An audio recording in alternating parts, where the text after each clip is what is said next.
एक लड़की थी जो कृष्ण जी की अनन्य भक्त थी। बचपन से ही कृष्ण भगवान का भजन करती थी, भक्ति करती थी। भगवान की कृपा से उसका विवाह श्रीधाम वृंदावन में किसी अच्छे घर में हो गया।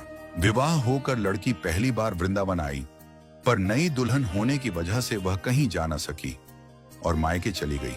और वह दिन भी आया जब उसका पति उसे लेने उसके मायके आया। अपने पति के साथ फिर वृंदावन पहुंच गई। पहुंचते पहुंचते उसे शाम हो गई। पति वृंदावन में यमुना किनारे रुक कर कहने लगा, देखो शाम का समय है, मैं यमुना जी में स्नान करके अभी आता हूं। तुम इस पेड़ के नीचे बैठ जाओ और सामान की देखरेख करना। मैं थोड़े ही समय में आ जाऊंगा। यहीं सामने ही हूं, कुछ लगे तो मुझे आवाज दे देना। इतना कहकर पति गया और वह लड़की बैठ गई। लड़की वहीं बैठकर मन ही मन विचार करने लगी कि देखो बांके बिहारी जी की कितनी कृपा है। उन्हें मैंने बचपन से भजा और उनकी कृपा से मेरा विवाह भी श्रीधाम वृंदावन में हो गया। मैं इतने वर्षों से ठाकुर जी को मानती हूं, परंतु अब तक उनसे कोई रिश्ता नहीं जोड़ा। फिर सोचती है ठाकुर जी की उम्र क्या होगी, लगभग 16 वर्ष के होंगे और मेरे पति 20 वर्ष के हैं। तो आज से ठाकुर जी मेरे देवर हुए।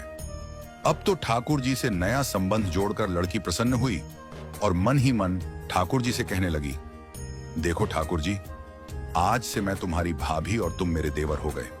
अब वह समय कब आएगा जब तुम मुझे भाभी भाभी कहकर पुकारोगे।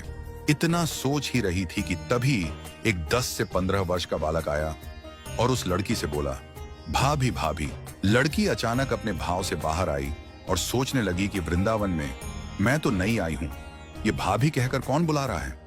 नई थी इसलिए घूंघट उठाकर नहीं देखा कि गांव के किसी बड़े बूढ़े ने देख लिया तो बड़ी बदनामी होगी। अब बालक बार बार कहता पर वो उत्तर नहीं देती। बालक पास आया और बोला, नेक अपना चेहरा तो दिखाए दे।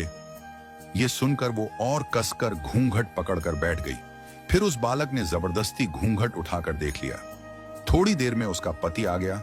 उसने सारी बात अपने पति से कही। पति ने कहा, तुमने मुझे आवाज क्यों नहीं दी। वो बोली, वह तो इतने में भाग ही गया था, बस मैंने उसका चेहरा देखा। पति बोला, चिंता मत कर, वृंदावन बहुत बड़ा थोड़े ही है। कभी किसी गली में लड़का मिल गया तो हड्डी पसली एक कर दूंगा। फिर कभी ऐसा नहीं कर सकेगा। तुम्हें कहीं दिखे तो मुझे जरूर बताना। फिर कुछ दिन बाद उसकी सास ने अपने बेटे से कहा, बेटा देख, तेरा विवाह हो गया है, बहू मायके से भी आ गई है। तुम दोनों बांके बिहारी जी के दर्शन के लिए अभी तक नहीं गए हो। कल जाकर बहू को दर्शन कराकर ले आना। अगले दिन दोनों पति पत्नी ठाकुर जी के दर्शन के लिए मंदिर जाते हैं। मंदिर में बहुत भीड़ थी। लड़का कहने लगा, तुम स्त्रियों के साथ आगे जाकर दर्शन करो, मैं अभी आता हूं। अब वह आगे गई पर घूंघट नहीं उठा रही थी। उसे डर लग रहा था कि कोई बड़ा बूढ़ा देखेगा तो कहेगा, नई बहू घूंघट के बिना घूम रही है। बहुत देर हो गई तो पीछे से पति ने आकर कहा, अरे बावली, बिहारी जी सामने हैं, घूंघट काहे ना खोले। घूंघट नहीं खोलेगी तो दर्शन कैसे करेगी।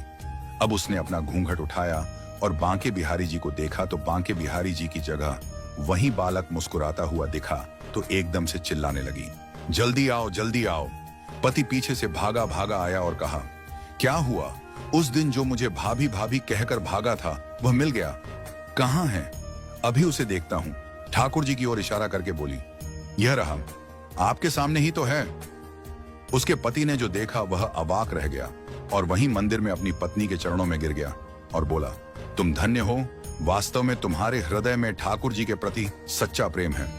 मैं इतने वर्षों से वृंदावन में हूं, मुझे आज तक उनके दर्शन नहीं हुए और तेरा भाव इतना है कि बिहारी जी ने तुझे दर्शन दे दिया।